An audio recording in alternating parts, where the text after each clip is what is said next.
মুক্তিযুদ্ধ নিয়ে জামায়াতে ইসলামীর মারাত্মক অ্যালার্জি আছে। এটার কারণ বোধগম্য।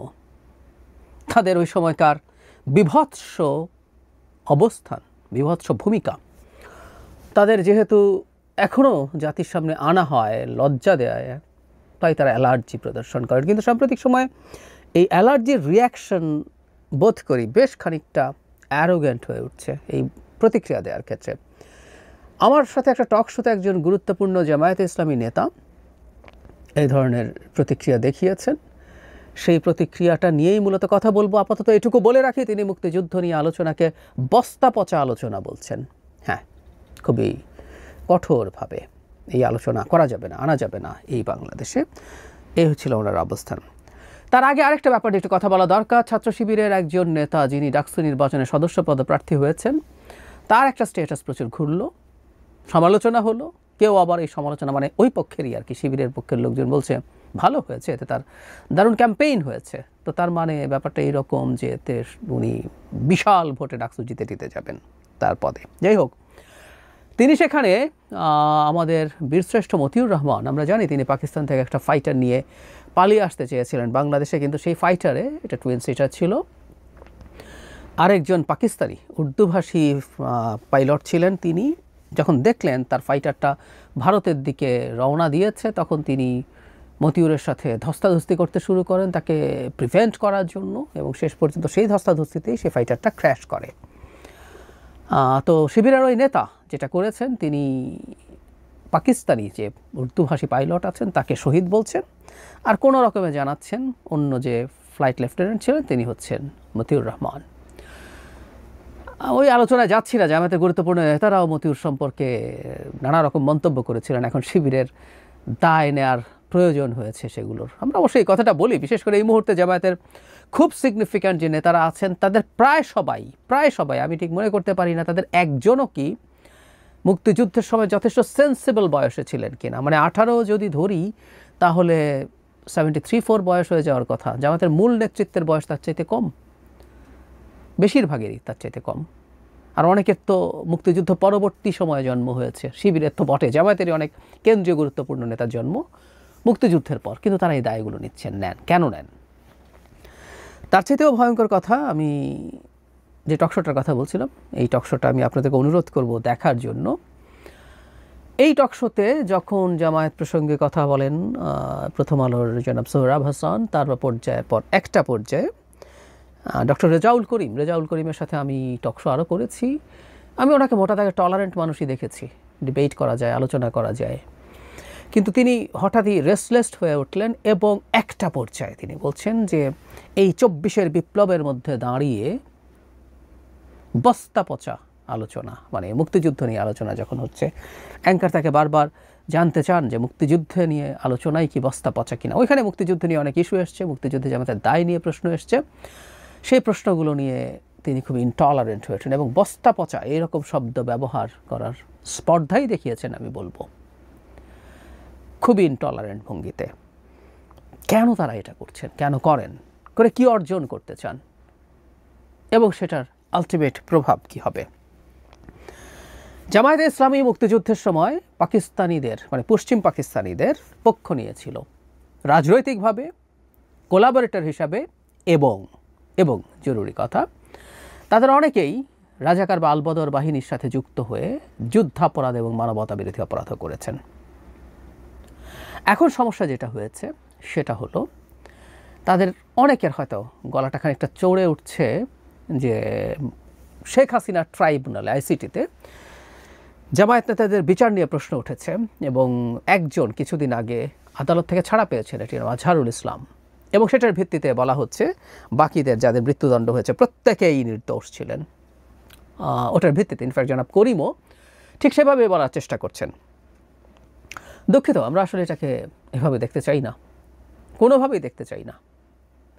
এটা নিশ্চিত যে শেখ হাসিনার সময়ে আইসিটিতে বিচারিক প্রসিডিওর একেবারেই ঠিক ছিল না, এটা মানি আমরা। যাদের ফাঁসি হয়েছে, যেইভাবে ফাঁসি দেওয়া হয়েছে, যেভাবে তাদেরকে দায়ী করে শাস্তি দেওয়া হয়েছে, এগুলো কোনোটাই সহি ন্যায্য বিচারের মধ্যে ছিল না। একমত আমি, এটা নিয়ে আমি দ্বিমত করি না। এটা নিয়ে বিস্তারিত আলোচনা করবো না, আগেও কথা বলেছি, নানা রকম অনিয়ম এবং সমস্যা হয়েছে। কিন্তু এটা যে জায়গাটা জরুরি সেটা হচ্ছে এরকম কোনো কিছু হলে তাদের উপরে অন্যায়ভাবে বিচারের প্রসিডিওর যদি হয়ে থাকে, এর মানে কি এই যে তাদের কেউই কোনো অপরাধ করেননি? ধরলাম এখন আওয়ামী লীগের অনেকের বিরুদ্ধে হত্যা মামলা টামলা হচ্ছে, আসলে তাদের বিরুদ্ধে অন্য অভিযোগ আছে, হত্যা মামলা টিকলো না, শেষ পর্যন্ত প্রমাণ হয়ে গেল যে তাদের আর কোনো অপরাধ নেই। বা শেখ হাসিনার বিরুদ্ধে কাগজে কলমে বলছি মামলা প্রমাণ করা গেল না, ঠিকঠাক মতো তিনি মুক্তি পেয়ে গেলেন, ঠিকঠাক মতো না হওয়ার কারণে আমরা বলে ফেলবো যে শেখ হাসিনার অপরাধ নেই।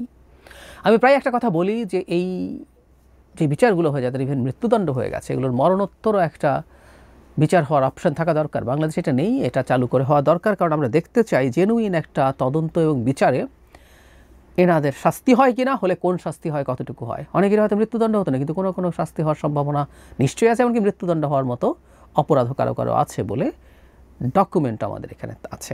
যাই হোক, আমি সে আলোচনা করছি না। আমি প্রায় এই জন্য একটা কাজ করি, ফৌজদারি অপরাধ সরিয়ে রাখি। তারা তো পলিটিক্যালি পাকিস্তানিদের সাথে ছিলেন। পাকিস্তান যেভাবে মানবতা বিরোধী অপরাধ করে, যুদ্ধাপরাধ করে, ক্র্যাকডাউন চালিয়ে, ধ্বংস করে, রেপ করে, হত্যা করে পাকিস্তানকে একসাথে রাখতে চেয়েছিল, ভারত জুজুর ভয় দেখিয়ে সেই পাকিস্তানকে নৈতিকভাবে সমর্থন করাও কি সঠিক? এই প্রশ্ন প্রায়ই করেছি। এখনও তাদের মধ্যে দ্বিধাদ্বন্দ্ব। জামায়াতের আমিরকে যখন জিজ্ঞেস করা হয় তিনি বলেন 47 থেকে এখন পর্যন্ত যত অপরাধ হয়েছে, মানে ডাইলিউট করা 71কে। শুধু সেটা না, আমি প্রায় কোট করি, লন্ডনে গিয়ে এই গত নভেম্বরে তিনি বলছেন জামায়াত যদি স্বাধীনতার সময় কোনো অপরাধ করে থাকে এবং যদি ভুল করে থাকে, যদি সেটা সন্দেহাতীতভাবে প্রমাণিত হয়, তাহলে তারা মাফ চাইবেন। 73 বছর পর এখনও ভুল করেছেন কিনা তারা এটুকুও জানেন না, তারা জানেন না, এইভাবে করেন। যদিও ডক্টর রেজাউল করিম এভাবে বলেন যে তারা যুদ্ধে অংশগ্রহণ করতে পারেননি, সেটা নিয়ে তাদের কষ্ট আছে, মনোবেদনা আছে, কিন্তু তারা যে পাকিস্তানকে কোলাবোরেট করেছেন, সমর্থন করেছেন এখানে এইভাবে, এই বিভৎসতায়, আবারও বলছি অ্যাক্টিভলিও সাহায্য করেছেন, যেগুলো ফৌজদারি অপরাধ, সেটা নিয়ে তাদের কোনো রিপেন্টেন্স আসলে নেই। এখনও তারা ওই রাজনীতি করে যাচ্ছেন। অনেকে মনে করেন যে জামায়াতের আসলে এই জায়গা থেকে বেরিয়ে আসা উচিত, বেরিয়ে এসে তাদের রাজনীতিটা আরও ইজিয়ার হবে। কারণ এই যে বলছি যে এখন এই মুহূর্তে ওই সময় যারা অভিযুক্ত ছিলেন তারা, তাদের আবারও বলছি অন্যায়ভাবে ফাঁসি হয়েছে, কিন্তু অভিযুক্ত ছিলেন এবং ভ্যালিড গ্রাউন্ডে অভিযুক্ত ছিলেন, তারা কেউ এখন আর নেতৃত্বভাবে নেই। সুতরাং এই দায়, এই ব্যাগেজ কেন তারা টানছেন? আমার কাছে যেটা মনে হয়, আমার একটা ব্যাখ্যা আছে।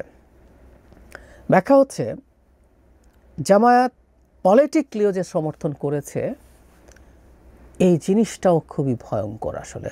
যেমন ধরি আমরা শেখ হাসিনা যে অপরাধ করেছেন, শেখ হাসিনার অপরাধকে যারা সকল বুদ্ধিজীবী, সকল সাংবাদিক, এরকম নানানভাবে যারা সমর্থন করেছেন, তার পাশে থেকেছেন, এই মানুষগুলোকেও কিন্তু আমরা তার কোলাবোরেটর হিসেবে তীব্র ঘৃণা জানাই। ওরা সবাই শেখ হাসিনার মতো সাথে বন্দুক নিয়ে ঘোরে নাই, শেখ হাসিনার পুলিশের সাথে আওয়ামী লীগের মতো করে অনেকেই ধরে ধরে কাউকে কারো বাসা দেখিয়ে দেয় নাই, যেগুলো একসময় বাংলাদেশের রাজাকার আর বদররা করতো।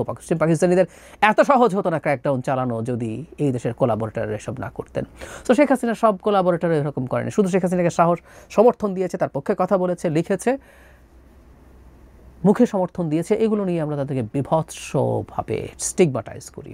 তাই যদি হয় জামায়াত পলিটিক্যাল বা নৈতিক সমর্থন দিয়েছে, এটা বলাও তাদের জন্য ভীষণ কঠিন। কিন্তু ওই যে বললাম, সেটা যদি হয়ও মাথা নিচু করে থাকা দরকার। তাদের অ্যারোগেন্স বাড়ছে, ভীষণ বাড়ছে।